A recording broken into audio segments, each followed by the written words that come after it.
ଶ୍ରୀମନ୍ଦିର ରତ୍ନ ସିଂହାସନରେ ବିଶ୍ୱ ବ୍ରହ୍ମାଣ୍ଡ ଦର୍ଶନ ହୁଏ ବୋଲି ବିଶ୍ୱାସ ରହିଛି। କେମିତି ଜାଣିବା ଚାଲନ୍ତୁ। ଆମେ ସମସ୍ତେ ଜାଣିଛନ୍ତି ସାଧାରଣତଃ ତିନୋଟି ଶ୍ରେଣୀର ଭକ୍ତ ଥାଆନ୍ତି।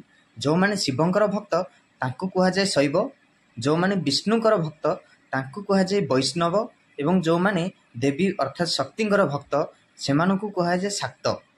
କିନ୍ତୁ ଯେତେବେଳେ ଆମେ ରତ୍ନ ସିଂହାସନରେ ଦେଖୁଛେ ସେଠି ଚତୁର୍ଦ୍ଧା ମୂର୍ତ୍ତିଙ୍କର ଦର୍ଶନ ମିଳେ। ଜଣେ ହେଉଛନ୍ତି ବଡ଼ ସାମନ୍ତ, ଯିଏ ହେଉଛନ୍ତି ମହାରୁଦ୍ର ଦେବଦେବ ମହାଦେବଙ୍କର ଅଂଶ। ଆଉ ଜଣେ ହେଉଛନ୍ତି ଜଗତର ପାଳନକର୍ତ୍ତା ଶ୍ରୀ ମହାବିଷ୍ଣୁ ଶ୍ରୀହରି ଜଗତର ନାଥ ଜଗନ୍ନାଥ। ଏବଂ ମଝିରେ ଆମେ ଯାହାକୁ ଦେଖିବାକୁ ପାଉଛେ ସେ ହେଉଛନ୍ତି ଦେବୀ ଯୋଗମାୟା, ଯିଏ ହଳଦୀ ମୁହିଁ ସୁଭଦ୍ରା ବୋଲି ଆମେ ଯାହାକୁ ଭାବୁଛେ। 52ଟା ଶକ୍ତିପୀଠ ଥିବାର ପ୍ରମାଣ ଆମକୁ ଶାସ୍ତ୍ରରେ ମିଳେ।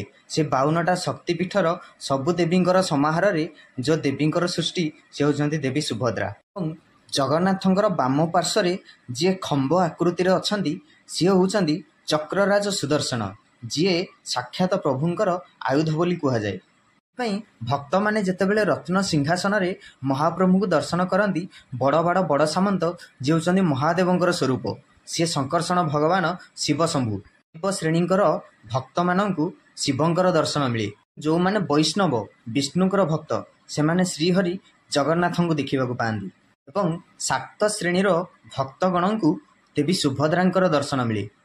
ଭାବରେ ଭକ୍ତିରେ ଭକ୍ତମାନେ କୁହନ୍ତି ସକଳ ତୀର୍ଥ ତଚରଣୀ ବଦ୍ରିକା ଯିବି କି କାରଣୀ।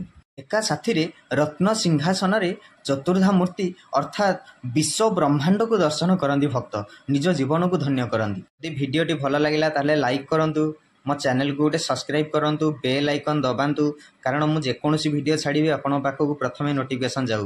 ଆଉ ଯଦି ଆପଣ ମୋତେ ଇନଷ୍ଟାଗ୍ରାମରେ ଦେଖୁଛନ୍ତି ତାହେଲେ ମୋ ଚ୍ୟାନେଲକୁ ଫଲୋ କରନ୍ତୁ। ବହୁତ ଧନ୍ୟବାଦ। ଜୟ ଜଗନ୍ନାଥ।